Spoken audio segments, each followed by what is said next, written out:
Dans cette vidéo, nous allons montrer comment on établit l'expression de l'énergie potentielle de gravitation. En classe de première, vous avez vu qu'au champ de pesanteur, on a associé l'énergie potentielle de pesanteur.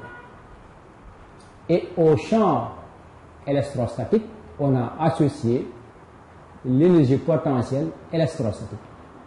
Ici, on a étudié donc le champ de gravitation. À ce champ, nous allons associer une énergie potentielle de gravitation. Pour cela, on va considérer un satellite noté S de masse M qui gravite autour de la Terre, qui est un astre de centre d'inertie O, de rayon R et de masse M. Ce satellite est placé en ce point S. La force qui s'exerce sur ce satellite, on l'avait vu, il y avait d'autres forces, on les a négligées. Je trace la droite d'action de cette force en pointillé et je représente la force qui s'exerce sur le satellite. C'est la force de gravitation. Lorsqu'on considère un déplacement élémentaire de ce satellite peut s'approcher ou s'éloigner de la Terre. Pour un déplacement élémentaire, dr,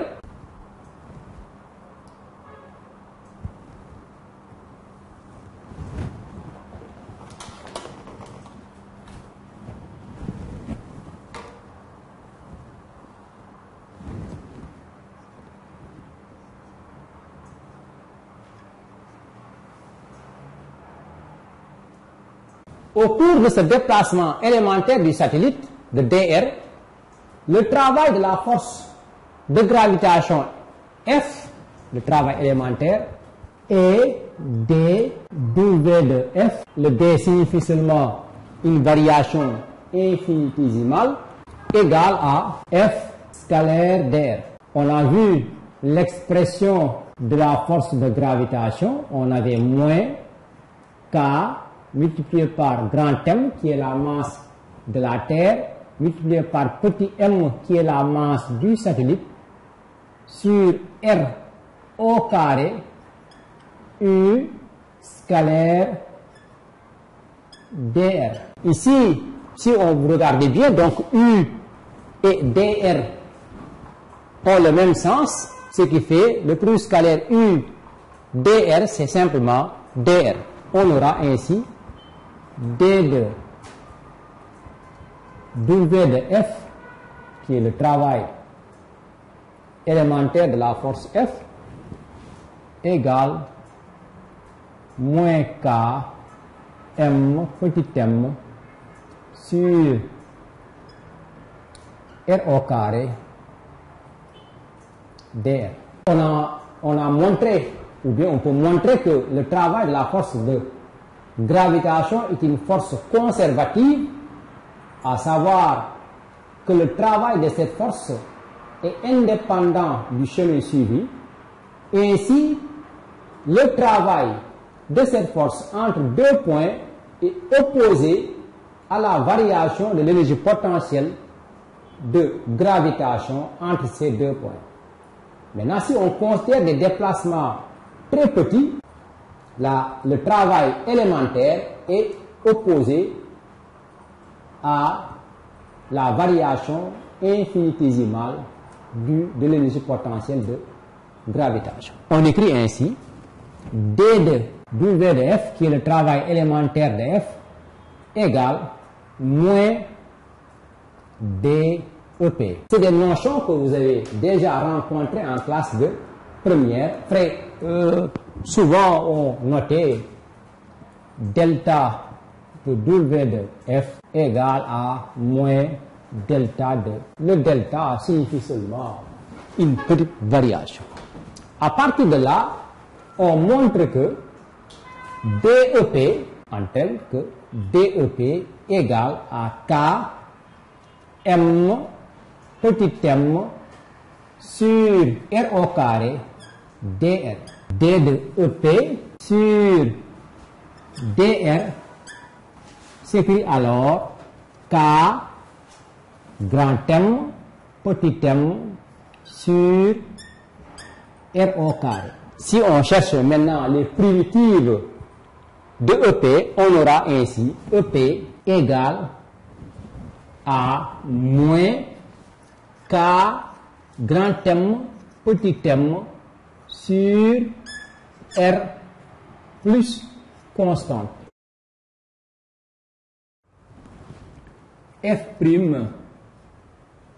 de x qui est égal à A sur x au carré, ça entraîne que les primitives de f de x, on a f de x égale à A sur x plus constante. C'est ça qu'on a appliqué ici. L'énergie potentielle égale EP est une fonction de R, qui est le rayon de l'orbite. Et cette expression n'est rien d'autre que l'énergie potentielle de gravitation d'un satellite de masse petit m qui gravite autour de l'astre qui est ici la Terre de masse grand M sur une orbite de rayon petit r. On voit que cette énergie potentielle dépend d'une constante C. Ainsi, selon la valeur de C, on peut avoir une expression particulière de cette énergie potentielle. On vient d'établir cette expression qui est l'énergie potentielle de gravitation d'un satellite de masse M qui gravite autour de la Terre de masse grand M sur un rayon d'orbite R à une constante près. Donc, EP égale moins K grand M petit m sur R plus C. Détermination de C. Pour déterminer C, d'abord, on peut choisir un état de référence quelconque. Si on choisit un état de référence où le satellite, on suppose le satellite très éloigné de l'astre, à savoir le satellite très éloigné de la Terre, à ce moment, la force F est très négligeable, ou bien même s'annule, ce qui fait l'énergie potentielle est supposée nulle. De façon générale, ce qu'on appelle l'infini, c'est lorsque le satellite est très éloigné de la Terre. R est très grand. EP de l'infini, je rappelle qu'à l'état de référence, c'est la position où l'énergie potentielle est nulle. EP de l'infini, si on remplace dans l'expression, on aura K, grand M, petit m, sur l'infini, plus C. État de référence à l'infini, ça veut dire l'énergie potentielle à l'infini égale à 0. 0 égale à K, je dirais, bon, ce nombre-là aussi, K, grand M, petit m égale à 0. 0 plus C. Ainsi, C égale à 0. Si on choisit l'état de référence à l'infini, ça veut dire que le satellite est très éloigné de la Terre. À ce moment, on montre que C égale à 0. Ainsi, EP va simplement s'écrire EP, qui est EP de R, égale à moins K grand M fois petit m sur R. On encadre ces relations. Si on choisit cette fois-ci l'état de référence sur la surface terrestre, on choisit l'état de référence au sol sur la surface terrestre. À ce moment, l'altitude est égale à 0. Et le rayon de l'orbite R égale à petit r égale grand R. Je rappelle que R égale à grand R plus H. Maintenant, au sol, H égale 0. Ainsi, EP0, qu'on appelle EP sol, égale à moins K grand M petit m sur grand R plus C. Comme c'est le sol qu'on a pris comme étant l'état de référence à ce point-là, l'énergie potentielle est nulle. EP0 égale à 0. 0 égale à moins K grand M petit m sur R plus C.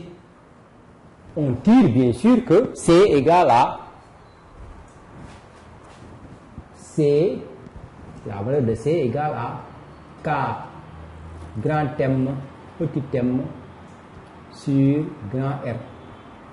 Une autre valeur de C, et cette valeur on la trouve lorsqu'on choisit l'état de référence au sol. Et ainsi l'énergie potentielle de pesant de gravitation, l'énergie potentielle de gravitation du satellite, EP de R, ne sera rien d'autre que moins K grand M petit m sur R plus H plus K grand M petit m sur grand R. Bien sûr, grand R plus grand H, c'est petit r. On peut factoriser et aboutir à ces relations. EP de R égale à moins K grand M petit m facteur de 1 sur R moins 1 sur grand R. Voici l'expression de l'énergie potentielle de gravitation d'un satellite de masse m qui gravite sur un rayon d'orbite R lorsqu'on a choisi l'état de référence au sol. Le signe moins qui apparaît chaque fois traduit le fait que l'astre est emprisonné dans le champ de gravitation. Ça veut dire, pour l'extraire, il faut fournir de l'énergie pour pouvoir donc l'enlever de ce champ-là.